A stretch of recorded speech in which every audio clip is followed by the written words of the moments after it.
সূরা বাকারা এটা আরেকটা আমল শিখায় দেয় আপনাদের। আমি বলি নাই, রাসূল বলেছেন। আমাদের অনেক বাড়িতে জিনের সমস্যা আছে না, জিন টিন একটু প্রবলেম করে, বাচ্চাদের জিনে ধরে, ভয় টয় লাগে, জিন আছে, এগুলো সমস্যা করে। তো এই আমলটা আপনারা করতে পারেন। আল্লাহ তাআলা কোরআনে বলেন, আল্লাযীনা ইয়াতলুনা কিতাবাল্লাহি ওয়া আকামুস সালাতা ওয়া আনফাকু মিম্মা রাযাকনাহুম সিররান ওয়া আলানিয়া ইয়ারজুনা তিজারাতান লান তাবুর লিইউফিয়াহুম উজুরাহুম ويزيدهم من فضله জোরে বলেন আল্লাহু আকবার।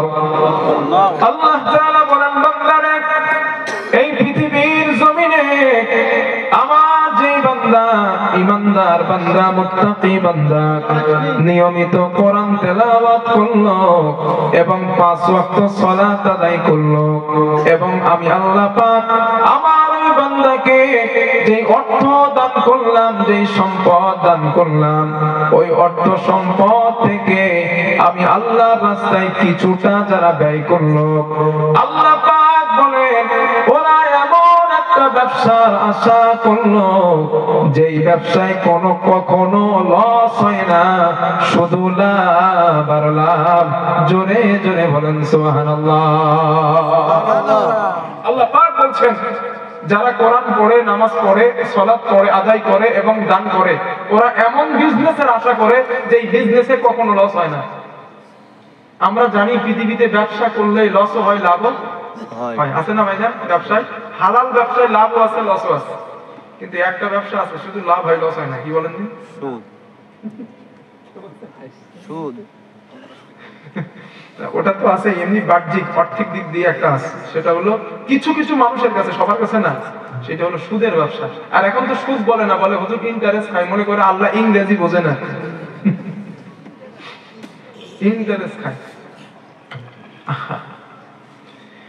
আমার বন্ধুগণ, যারা দুনিয়ার জমিনে কোরআন তেলাওয়াত করলেন, সালাত আদায় করলেন এবং দান করলেন, আল্লাহ পাক বলেন ওরা এমন ব্যবসার আশা করলো যেই ব্যবসায় কখনো তাদের লস খেতে হয় না। আল্লাহ বলেন সেটা কেমন ব্যবসা? লিইউফিয়াহুম উজুরাহুম ওয়া ইয়াজিদাহুম মিন ফাদলি। আল্লাহ পাক বলেন নামাজ পড়ার কারণে, কোরআন পড়ার কারণে, আমি আল্লাহ রাস্তায় দান করার কারণে আমি আল্লাহ তাআলা ওই বান্দাদের প্রতি প্রতিনিয়ত রহমত, করুণা, দয়া আমি আল্লাহ নাযিল করে দেই। আল্লাহ পাক বলছেন আমি রহমত দেই, দয়া করুণা করি। এবার আপনারা বলেন, এই মাদ্রাসায় যেই ছেলেগুলো প্রতিনিয়ত কোরআন তেলাওয়াত করেন, আল্লাহ ওদের প্রতি দয়া করেন না, করুণা করেন না, রহমত করেন না? এই পৃথিবীতে যেই মানুষটা জীবিত থাকা অবস্থায় আল্লাহর দয়া পেল, ওর থেকে সাকসেস ব্যবসায়ী আর কি আছে বলেন? যে জীবিত থাকা অবস্থায় রবের করুণা পেল, দয়া পেল, রহমত পেল, ওর থেকে সাকসেস ব্যবসায়ী আর কি আছে? নাই। এই জন্য আল্লাহ বলছেন তোমরা কোরআন পড়ো। তো এই মাদ্রাসায় আপনাদের এই জমিনে আল্লাহ পাক রহমত দেন, ঠিক না? তো যেখানে আল্লাহ রহমত দেন সেই জায়গাটা আমাদের ভালো রাখা দরকার। আর ভালো রাখতে গেলে টাকা পয়সা দিতে হবে, ঠিক কিনা বলবেন? তো আপনারা যেহেতু দেন, এটা রহমতের জায়গায় দেন। নাম্বার 2, আপনারা আপনাদের ইজ্জত আল্লাহ বাড়িয়ে দেন, এটা কি চান আপনারা? একটু কথা বলেন প্লিজ। অবশ্যই আপনাদের সম্মান আল্লাহ বাড়িয়ে দেন, চান? কোরআন পড়েন, কোরআন পড়লে ইজ্জত বেড়ে যাবে। দলিল হাদিস। আল্লাহর নবীর সাহাবা হযরত ওমর রাদিয়াল্লাহু তাআলা নাফি ইবনে আব্দুল্লাহ নামে এক ব্যক্তিকে মক্কার আশেপাশের গ্রাম্য অঞ্চলের শাসক বানালেন। একদিন হযরতে ওমর রাদিয়াল্লাহু আনহুর সঙ্গে আর নাফির সঙ্গে সাক্ষাৎ হয়ে যায়। সাক্ষাৎ হয়ে যাবার পর হযরত ওমর নাফিকে জিজ্ঞেস করলেন, নাফি মান ইস্তাখলাফতা আলা আহলিল ওয়াদি, ও ও নাফেক, মক্কার আশেপাশের গ্রামাঞ্চলের শাসক তোমরা কাকে বানিয়েছো? হযরত নাফে জবাব দিলেন, আমিরুল মুমিনিন ইবনা আবজা, আমরা ইবনা আবজাকে মক্কার আশেপাশের গ্রামাঞ্চলের শাসক বানালাম। হযরত ওমর জিজ্ঞেস করলেন, নাফেক মান ইবনু আবজা? আমি ওমর ইবনু আবজাকে চিনি না, আমি তার পরিচয়টা জানি না। ওই নাফেক, ওই ব্যক্তিটার পরিচয় আমাকে তুমি একটু শোনায় দাও।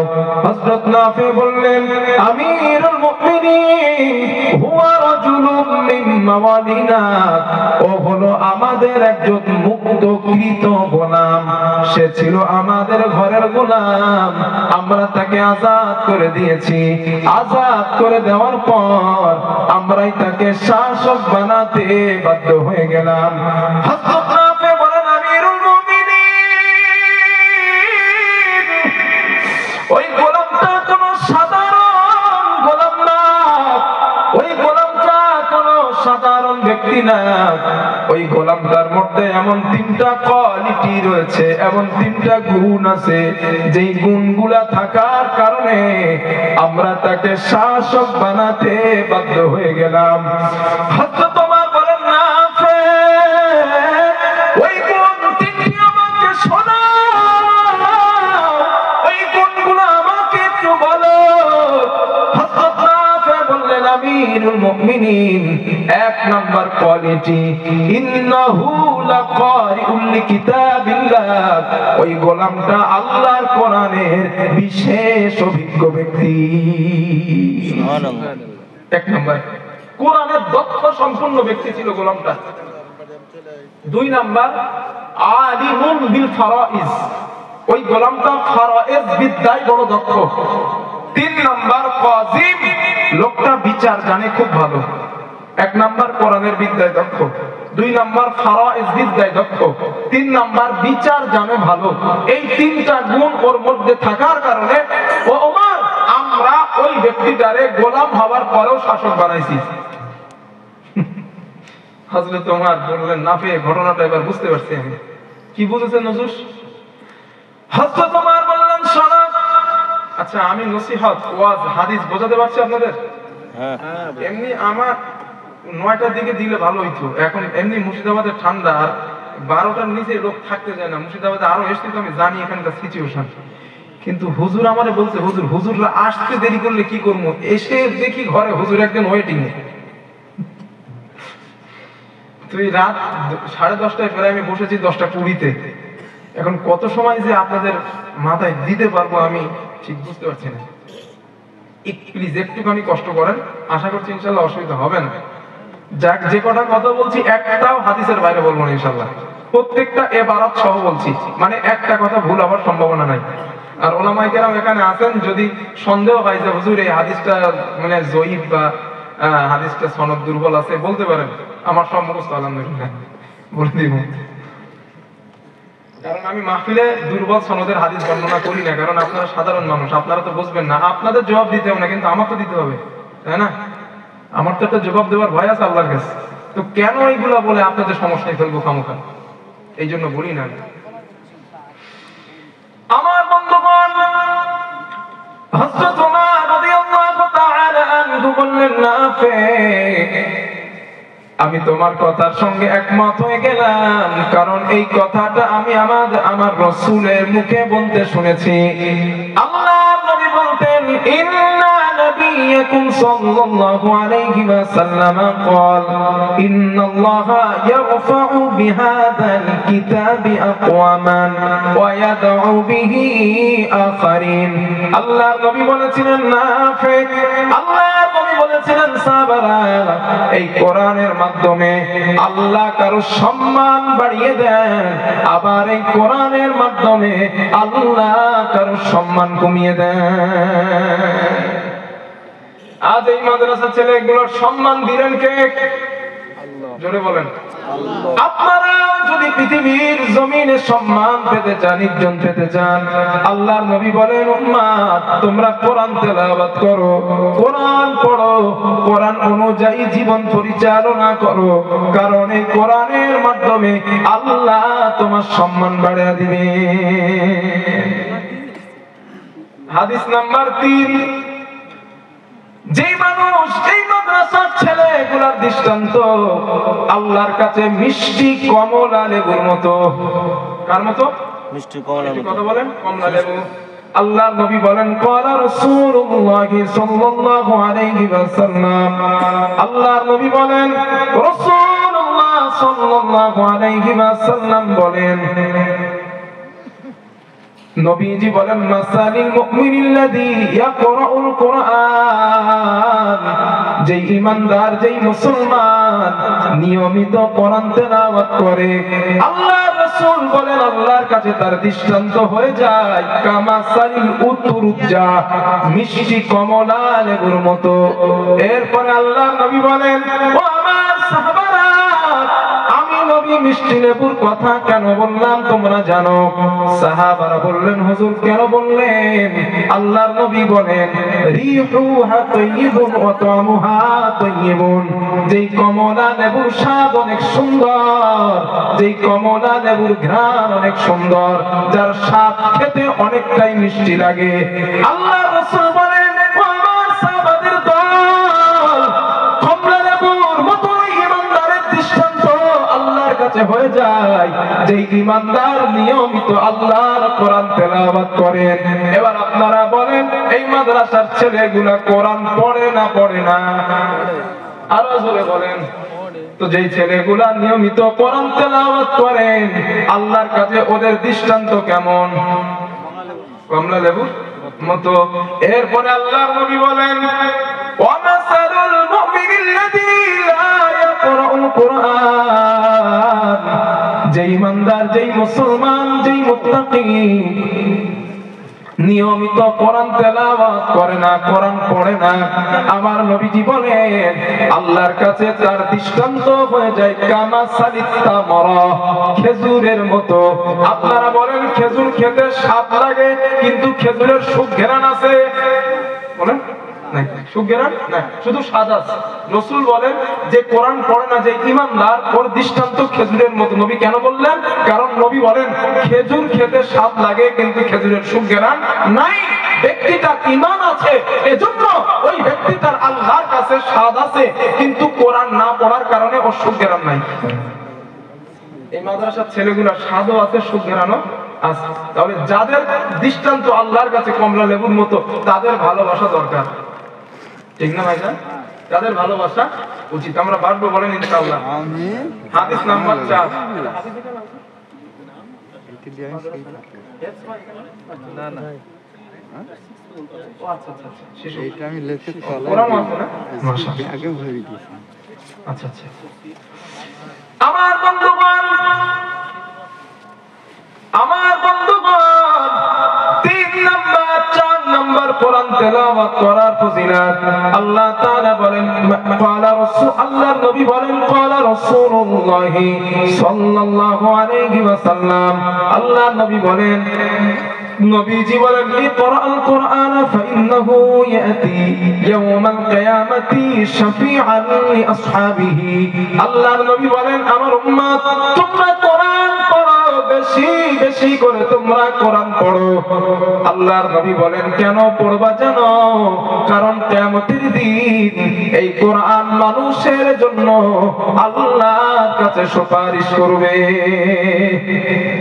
এরপরে নবীজি বলেন ও আমার উম্মত ইকরাউজ যাহরাইন, তোমরা এই কোরআনের 2টা উজ্জ্বলতম সূরা বেশি বেশি করে তেলাওয়াত করবা।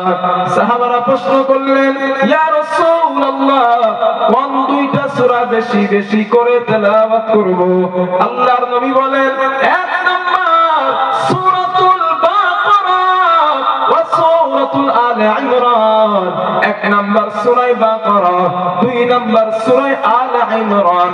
আল্লাহর নবী বলেন এই 2টা সূরা বেশি বেশি বেশি করে যদি তেলাওয়াত করতে পারো ফাইন্নাহুমা ইয়াতিয়ানি ইয়াউমাল কিয়ামাহ কাআন্নাহুমা গামামাতান।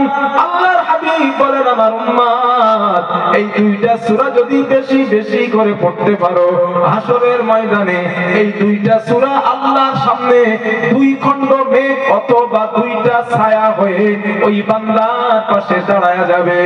আমার নবী বলেন শুধু তাই নয়, আও ফিরকানিম মিন তায়রিন সাফা, অথবা উড়তে থাকা দুইটা পাখির ঝাঁক ওই বান্দার পাশে আল্লাহর সামনে দাঁড়ায়া যাবে। আমার নবী বলেন ও আমার উম্মত এই দুইটা সূরা তোমরা দুনিয়াতে বেশি বেশি পড়বা, কিয়ামতের দিন এই দুইটা সূরা তোমার পক্ষে আল্লাহর সঙ্গে তর্ক করা আরম্ভ করবে।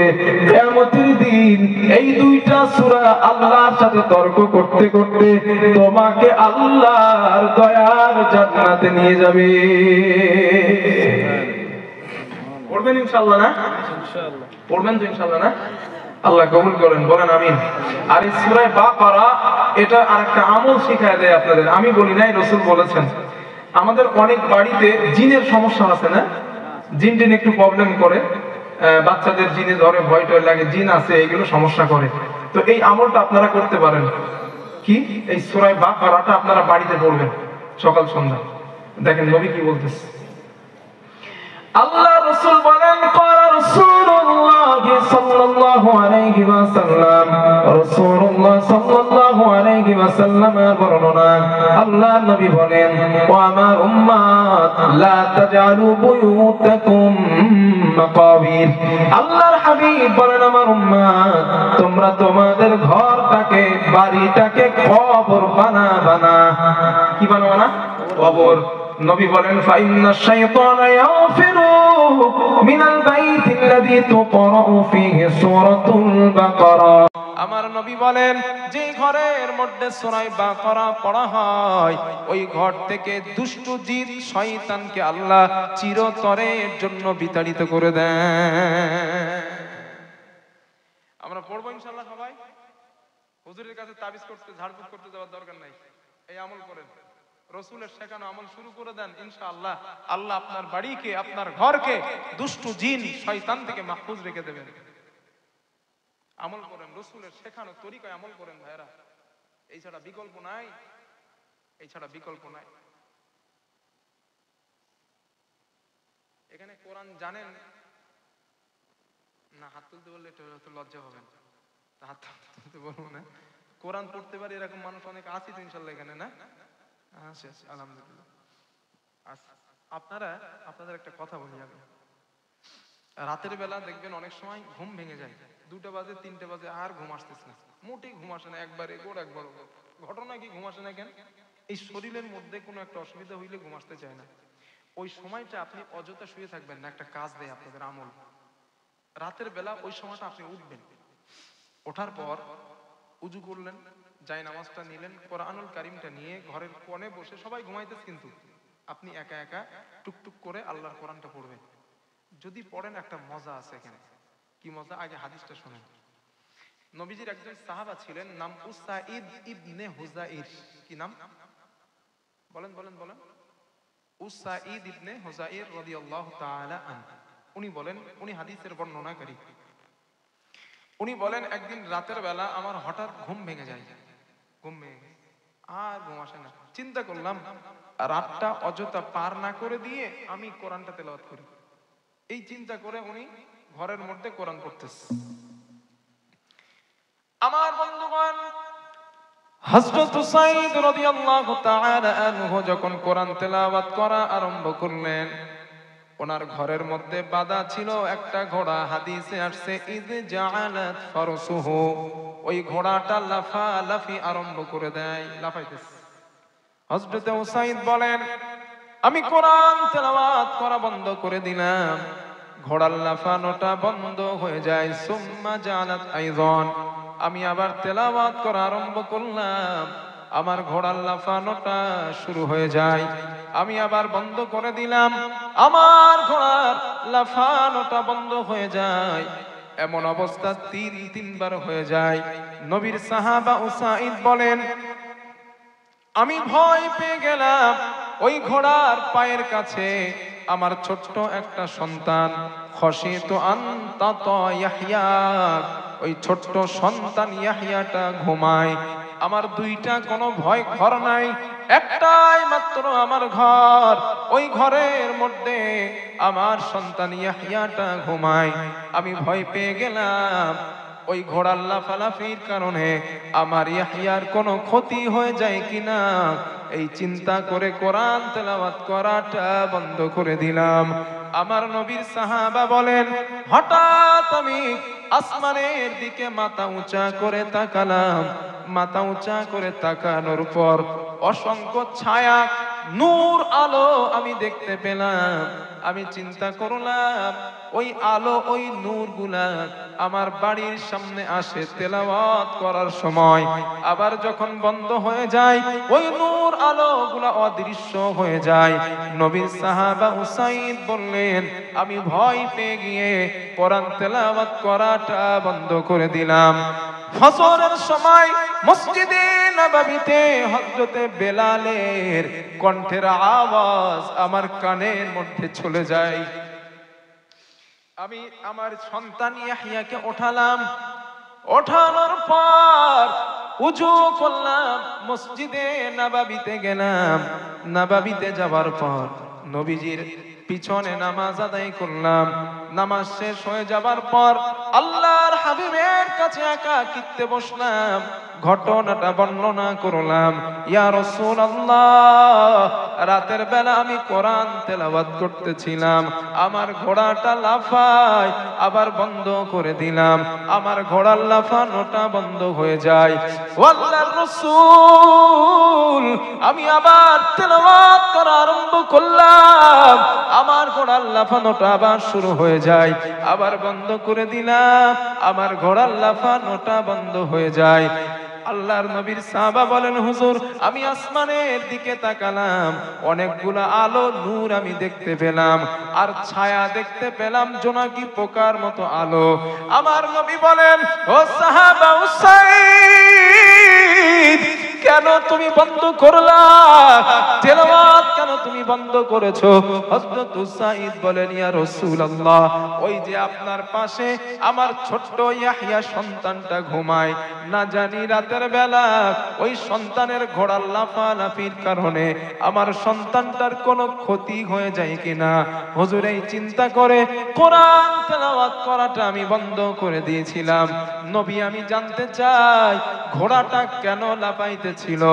আমার নবী বলেন, ও আমার সাহাবা উসাইদ, তোমার ঘোড়া লাফানোর কারণ ওই যে আকাশে নূর, আর নূর গুলো তুমি দেখলা, ওই নূর গুলো অন্য কেউ নয়, তিলকাল মালাইকা, আল্লাহর ফেরেশতারা তোমার তেলাওয়াত শুনছিল। উসাইদ, আল্লাহর ফেরেশতারা শুনছিল। তুমি কতটা ভুল করেছো জানো? নবীজি বলতেছে, তুমি কতটা ভুল করছো। হুজুর, ভুল কেন করলাম? আল্লাহর নবী বললেন, কোরআন তেলাওয়াতটা বন্ধ করে ভুল করছো। হুজুর, আমি কেন ভুল করলাম?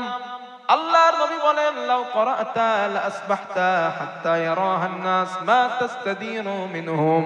ও সাহাবা উসাইদ, তুমি যদি ফজরের নামাজের আগ পর্যন্ত কোরআন তেলাওয়াত করতে, আমার সাহাবারা মসজিদে নববীতে যখন নামাজের জন্য আসতো, আল্লাহর রহমতের ফেরেশতাদের স্বচক্ষে তারা দেখতে পেত। কেন ভুল করছো? কেন বন্ধ করছিলা? হুজুর, আমি ভয় পাইছিলাম।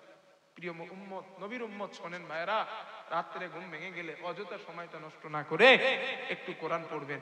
আল্লাহর হাবিব বলেছেন, কোরআন তেলাওয়াত যখন হয়, রহমতের ফেরেশতা তাদের ডানাগুলা দিয়ে তাদের মাথার উপরে দাঁড়ায় যায়। সুবহানাল্লাহ। এই জন্য প্রিয় ভাইরা, আমরা পড়বো, বলেন ইনশাআল্লাহ। রাতের বেলা আমরা একটু ঘুম ভেঙে গেলে, একবার ঘুম না ভাঙলেও রাত্রে যখন তাহাজ্জুদের নামাজে উঠবো, আমরা একটু পড়বো কোরআন, বলেন ইনশাআল্লাহ। আল্লাহ কবুল করেন, বলেন আমিন। হাদিস নাম্বার 6, কোরআন তেলাওয়াতের ফজিলত, হাদিস নাম্বার 6। আল্লাহর নবী বলেন ক্বালা রাসূলুল্লাহ সাল্লাল্লাহু আলাইহি ওয়াসাল্লাম, রাসূলুল্লাহ সাল্লাল্লাহু আলাইহি ওয়াসাল্লামের বর্ণনা। আল্লাহর নবী বলেন, নবীজি বলেন, মান ক্রাআল কুরআনা ফাস্তাযহারাহু ফাআহাল্লা হালালাহু ওয়া হাররামা হারামাহু আদখালাহুল্লাহুল জান্নাহ। আল্লাহর রাসূল বলেন, যেই ছেলেটা, যেই মানুষটা কোরআন মুখস্থ করলো, ফাহাল্লা হালালাহু, কোরআনের হালালকে হালাল গ্রহণ করে নেয়, ওয়া হাররামা হারামাহু, কোরআনের হারামকে হারাম বর্জন করে দেয়, আমার নবী বলেন আদখালাহুল্লাহুল জান্নাহ, আমার আল্লাহ তাকে দয়ার জান্নাত দিয়ে দিবে। এরপরে নবীজি বলেন, ও আমার উম্মত, আল্লাহ ওই কোরআনের হাফেজকে শুধু জান্নাত দিবেন না, ওয়াশাফাআহু ফি আশরাতিন মিন আহলি বাইতিহি কুল্লুহুম ক্বাদ ওয়াজাবাত লাহুন নার। নবীজি বলেন, ওই কোরআনের হাফেজের পরিবার থেকে 10 জন জাহান্নাম প্রাপ্ত ব্যক্তি, যারা জাহান্নামের টিকিট হাতে পেয়েছিল, এমন 10 জন জাহান্নাম প্রাপ্ত ব্যক্তিকে ওই কোরআনের হাফেজ সুপারিশ করে আল্লাহর জান্নাতে নিয়ে যাবে। এই জন্য ভাইরা, আব্বা জানেরা, সম্ভব হইলে বেশি বেশি কোরআনের আয়াত একটু মুখস্থ করেন। আজকে 2টা আয়াত, কাল 3টা আয়াত, কাল পরশু 4টা আয়াত, এইভাবে মুখস্থ করতে থাকেন। মরণ পর্যন্ত দেখবেন 2 পারা মুখস্থ হয়ে গেছে, 3 পারা মুখস্থ হয়ে গেছে। জানেন নবী কি বলতেছে? কিয়ামতের দিন আল্লাহ তাআলা এই কোরআন পড়নেওয়ালা ব্যক্তিকে বলবেন, ইকরা, তুমি পড়ো, ওয়ারতাকি, এবং তুমি উপরে ওঠো, ওয়ারাত্তিল কামা কুনতা তুরাত্তিলু ফিদ দুনিয়া, দুনিয়ায় যেমন আস্তে আস্তে ধীরে ধীরে তারতিলের সঙ্গে পড়তে, এমন আস্তে আস্তে পড়ো। নবীজি বলেন, ফা ইন্না মুনজিলাকা ইনদা মাতাইনা, যেখানে তুমি তোমার তেলাওয়াত থামাবে ওটাই হবে তোমার থাকার জায়গা। সুবহানাল্লাহ বলবেন না? কোরআনের আয়াত কয়টা আছে? কোরআনের আয়াত 6666টা। এটা নাজদা কোরআনের আয়াত। বর্তমান সমীক্ষা দেখবেন, এবং সৌদি থেকে যেই কোরআনটা হাজী সাহেবদের দেওয়া হয়, ওই কোরআনের আয়াত সংখ্যা গুনবেন 6236টা বর্তমান সমীক্ষা। তবে আয়াত কম বেশির কারণ অক্ষর কিন্তু কম বেশি না। আবার বলি, আয়াত কম বেশির কারণ অক্ষর কম বেশি না। আর এই 6236 এটা আম্মাজান আয়েশা থেকে বর্ণিত। এই হাদিস, এটা বুখারীতে আছে। 6236 বর্তমান সৌদি থেকে যে হাফিজি কোরআন প্রিন্টিং করা হয়েছে, হাজিদের দেন, ওই কোরআনের আয়াতটা বাড়ি গিয়ে গুনে নিয়েন, 6236টাই হবে। আমি গুনেও দেখেছি এবং হাদিসেও দেখেছি, গুনেও দেখছি, 6236টা। এখন বুখারীতে যেটা আছে আমাদের ওইটাই মানা উচিত, নাকি বলেন?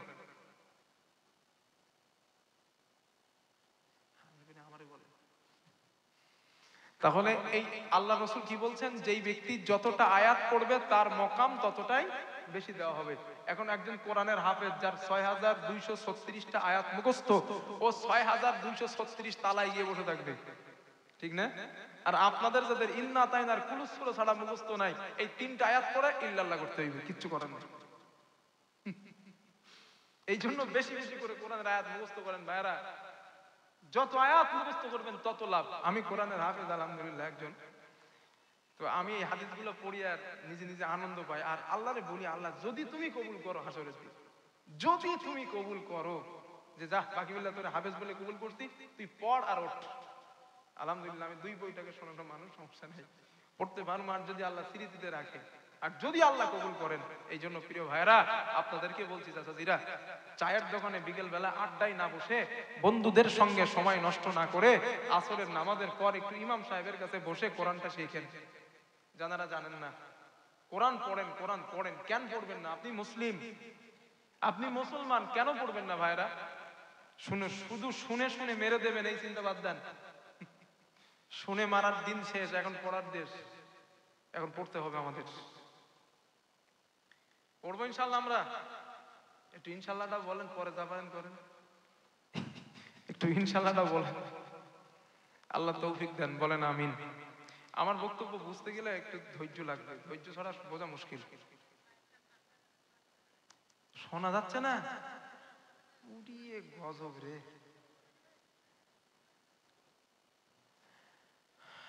আমার বন্ধুগণ,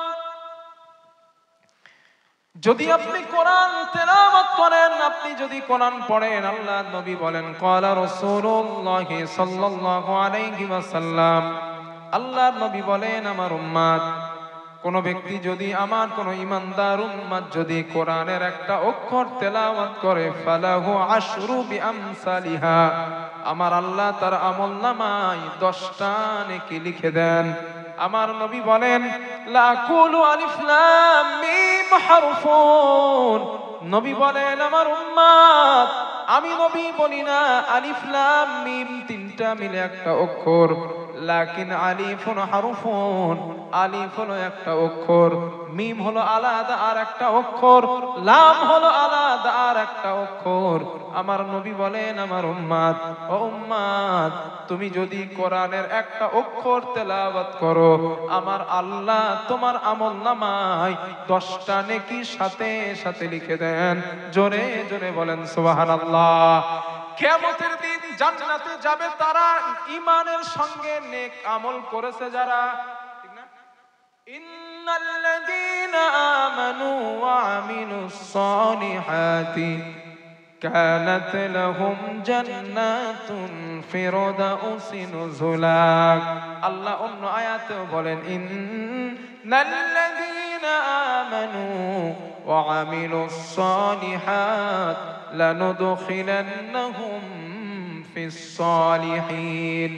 ইন্নাল্লাযীনা আমানু ওয়া আমিলুস সালিহাত লাহুম জান্নাতুন তাজরি মিন তাহতিহাল আনহার। এই তিনটা আয়াত আল্লাহ বলেন যারা ঈমান আনে এবং নেক আমল করে, সুবহানাল্লাহ করে, ঈমান যারা আনে এবং নেক আমল যারা করে, আল্লাহ বলেন তাদেরকে জান্নাতুল ফেরদাউস দেব। অন্য আয়াতে বলেন ওই জান্নাত দেব যার তলদেশ দিয়ে নহর সমূহ প্রবাহিত। আল্লাহ পাক বলেন যারা ঈমান আনলো এবং নেক আমল যারা করলো, আমি আল্লাহ তাআলা ওদেরকে সলিহিন বান্দাদের অন্তর্ভুক্ত করে দেব। আল্লাহ বলেন সলিহিন বান্দা কারা জানো? উলাইকাল্লাযীনা আন'আমাল্লাহু মিনান নাবিয়্যিন ওয়াস-সিদ্দিকিন ওয়াশ-শুহাদা'i ওয়াস-সালিহিন ওয়া হাসুনা উলাইকা রাফীকা। আল্লাহ বলেন সলিহিন বান্দা 1 নাম্বার নবীগণ কারা, কথা বলেন। 2 নাম্বার ওয়াস-সিদ্দিকিন সত্যবাদীগণ। আপনাদের গ্রামে যে সিদ্দিক আছে ও সিদ্দিক না বলো আছে না? ওই সিদ্দিক না, কিন্তু এটা হলো সিদ্দিক সত্যবাদী। সিদ্দিককে ইন্নাহু কানা সিদ্দিকা, আল্লাহ ইব্রাহিম নবীকে বলছিলেন আমার ইব্রাহিম সিদ্দিক সত্যবাদী। নবীজি আবু বকররে বলছিলেন সিদ্দিকুনি সিদ্দিক। বুঝে আসছেন ইনশাআল্লাহ? ওই সিদ্দিক সত্যবাদী যারা ইসলামের পক্ষে, যারা জীবনে ইসলামের পক্ষে সত্যর সাথে পরিপূর্ণ জীবন ধারণ করেছেন এবং মিথ্যার আশ্রয় কখনো নেন নাই, মানে তাগুতের আশ্রয় যারা নেন নাই, আল্লাহ বলেন ওরা আমার কাছে সত্যবাদী। কথা বুঝে আসছে ইনশাআল্লাহ? জি। আল্লাহ বলেন ওই সিদ্দিক। 3 নাম্বার অশুহাদা, যারা আল্লাহর সন্তুষ্টির জন্য জীবন দিয়েছে আল্লাহর রাস্তায়। শহীদ কিন্তু 2 প্রকার, একটা মানুষকে দেখানো শহীদ আর একটা আল্লাহর জন্য শহীদ।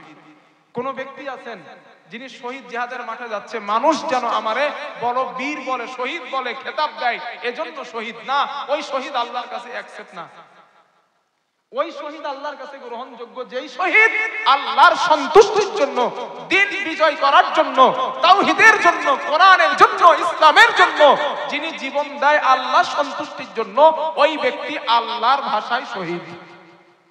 ওই শহীদ as-salihin ইবাদত গুজার বান্দা, যারা এক কথায় পাপ থেকে বেঁচে থেকেছেন, অন্যায় থেকে বেঁচেছেন, ঈমানের সঙ্গে আমল করেছেন। আল্লাহ বলেন আয় ইবাদাত সালেহ, ওই সালেহ বান্দাদের অন্তর্ভুক্ত আমি তোমারে করে দেব বান্দা যদি তুমি ঈমানের সঙ্গে নেক আমল করো। এবার বলেন কিয়ামতের দিন জান্নাতে যাবে মানুষ 2টা জিনিসের বিনিময়। কি কি 2টা জিনিসের বিনিময়? 1 নাম্বার জি, আর 2 নাম্বার হ্যাঁ না, এটা তো নেক আমলের মধ্যে 2টা জিনিস। 1 নাম্বার ঈমান, 2 নাম্বার ঈমানের সঙ্গে নেক আমল। আর এই এই নেক আমল এটা কিন্তু কবুল হওয়ার পিছনে আবার 2টা শর্ত আছে, এটা একটু আপনারা ভালো করে শুনেন। এই নেক আমল কবুল হবার পিছনে দুইটা শর্ত আছে। শর্ত নাম্বার 1, নেক আমলটা হতে হবে ইমানের সঙ্গে। কোন কাফের ভাই যদি নামাজ পড়ে তার নামাজ কবুল হবে না, কারণ তার ইমান নাই। বুঝে আসছে আমার কথা? কোন কাফের ভাই যদি মাদ্রাসায় দান করে তার দানের বিনিময় সে জান্নাত পাবে না, কারণ তার ইমান নাই। এই জন্য শর্ত হলো 1 নাম্বার ইমানের সঙ্গে নেক আমল করা, 2 নাম্বার ওই নেক আমলটা যেন রসুলের তরিকায় হয়। 1 নাম্বার ইমান, ইমানের সঙ্গে 2 নাম্বার রসুলের তরিকায়। এই 2টা আমল যদি করতে পারেন, এই আমল আপনাকে আমাকে জান্নাতে নিয়ে যাবে। প্রিয় ভাইরা, আপনাদের অসুবিধা হইতেছে মনে হয় না? 2-4 জন বলে কি করবো? আমি কি আপনাদের বোঝাতে পারছি না? কোনটা একটু বলেন না? আমি ভুল বলছি? কোনটা বোঝাতে পারছি না ভুল বলতেছি এরকম মনে হচ্ছে?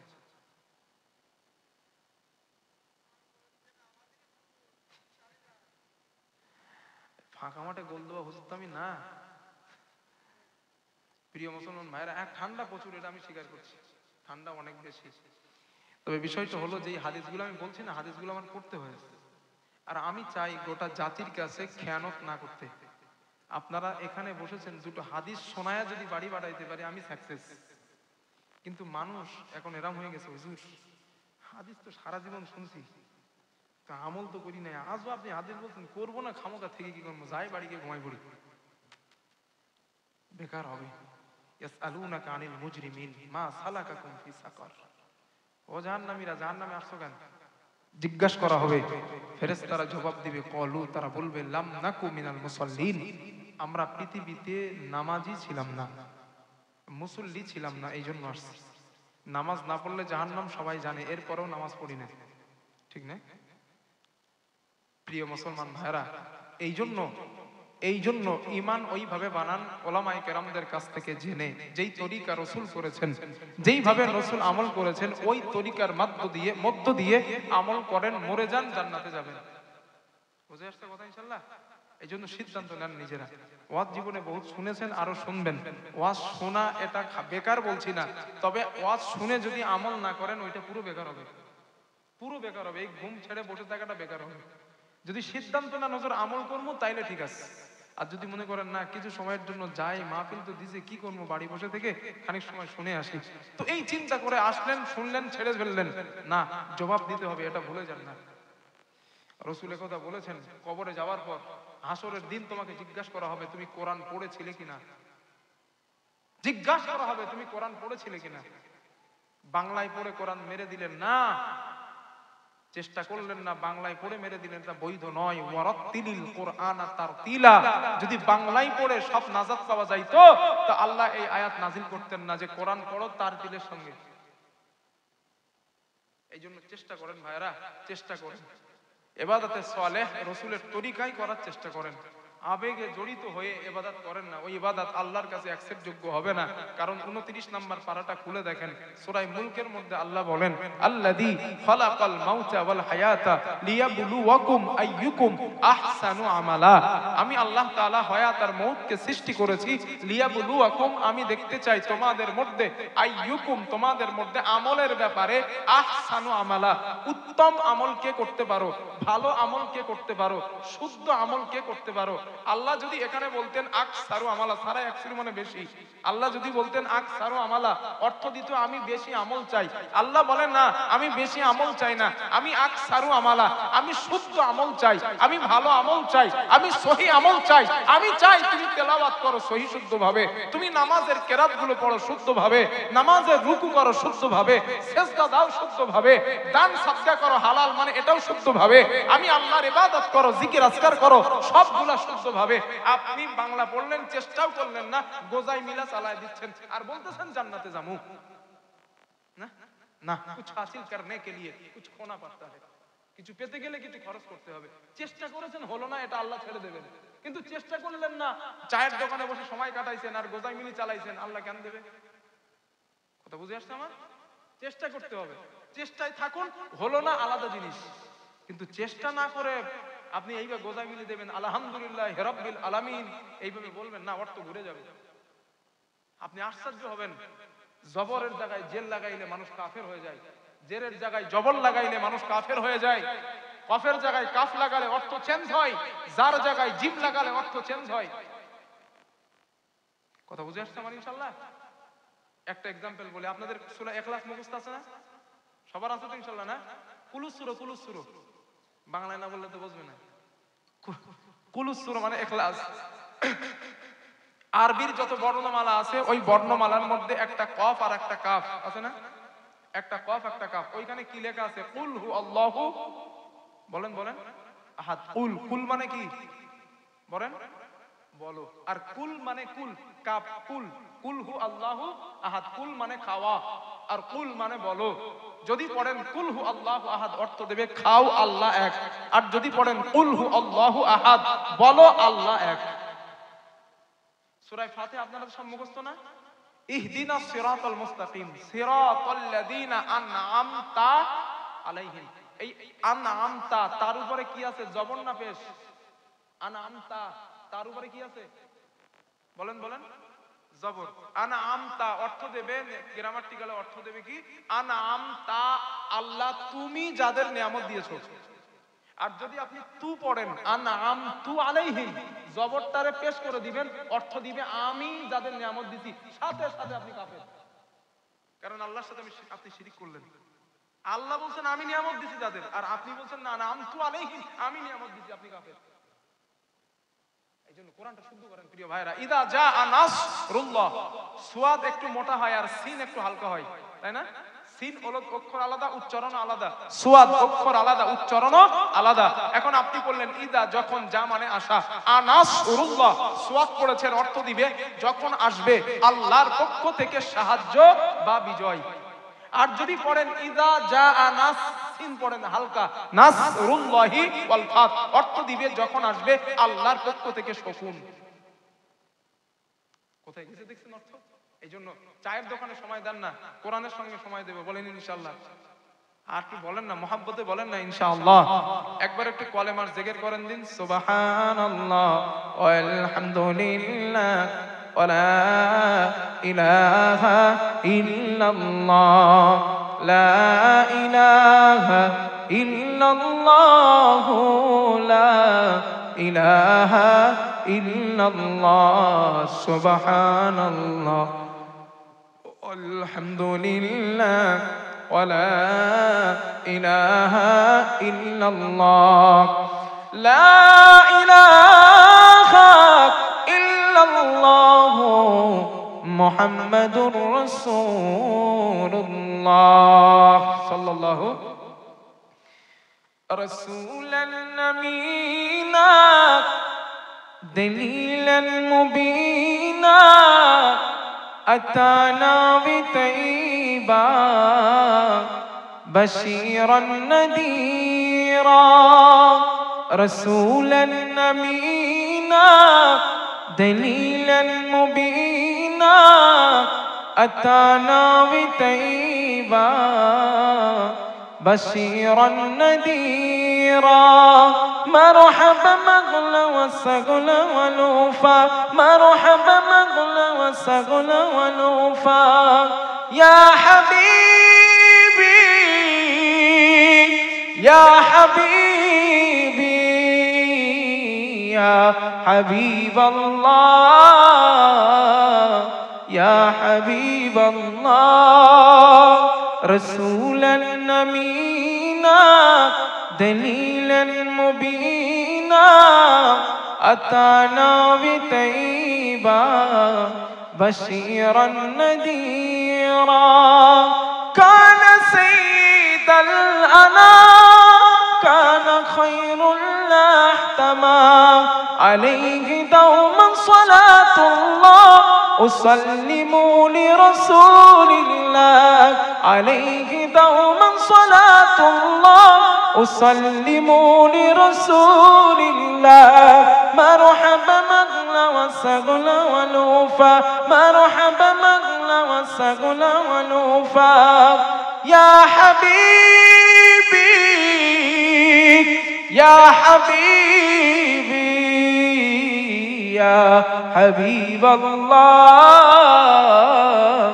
ইয়া হাবিবাল্লাহ রাসূলান নামিনা দলিলান মুবিনা আতানা বিতাইবা বাশীরান নাযীরা আতানা বিতাইবা বাশীরান নাযীরা।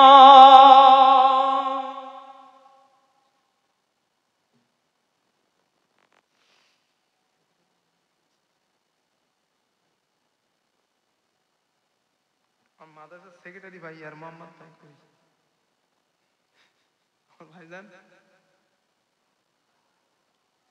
ইয়ার মোহাম্মদ ভাই মাদ্রাসার সেক্রেটারি, আমার সম্মানিত ইয়ার মোহাম্মদ ভাই কই আছেন? একটু আমার সঙ্গে দেখা করেন।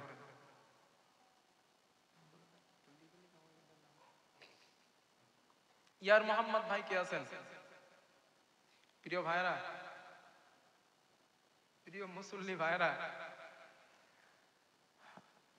মাদ্রাসায় আপনারা একটু আগেই বলছেন যেখানে কোরআন হয় পড়া হয় ওখানে রহমত হয়। তো ওই রহমতের জন্য মাদ্রাসার জন্য আমি মুসাফির মানুষ, আর হাদিসে আছে মুসাফিরের দোয়া আল্লাহ কবুল করেন, মুস্তাজাবুদ দাওয়া, মুসাফিরের দোয়া কবুল হয়। তো দিনের জন্য মাদ্রাসার জন্য আমি একটু হাতটা বাড়াচ্ছি আপনাদের কাছে। এখন যদি না হয় পরে দেওয়ার প্রয়োজন হয়, কাছে না থাকে পরে দেবেন ইনশাআল্লাহ। আমি দোয়া করে দেবো আল্লাহর কাছে, বাবা মা আপনার জন্য রুজিতে আল্লাহ বরকত দেবেন, রোজগারে বরকত দেবেন, ইমানে মজবুতি দান করবেন। একটু বলেন বান্দাগুলো কে আছেন, একটু শরীক হয়ে যান। আর আমার মাদ্রাসার সেক্রেটারি ভাই আপনার আমার সাথে একটু দেখা করেন।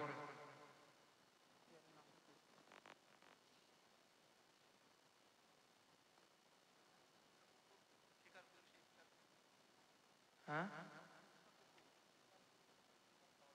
যদি মৃত্যু হয়ে যায় খাওয়া যাবে না।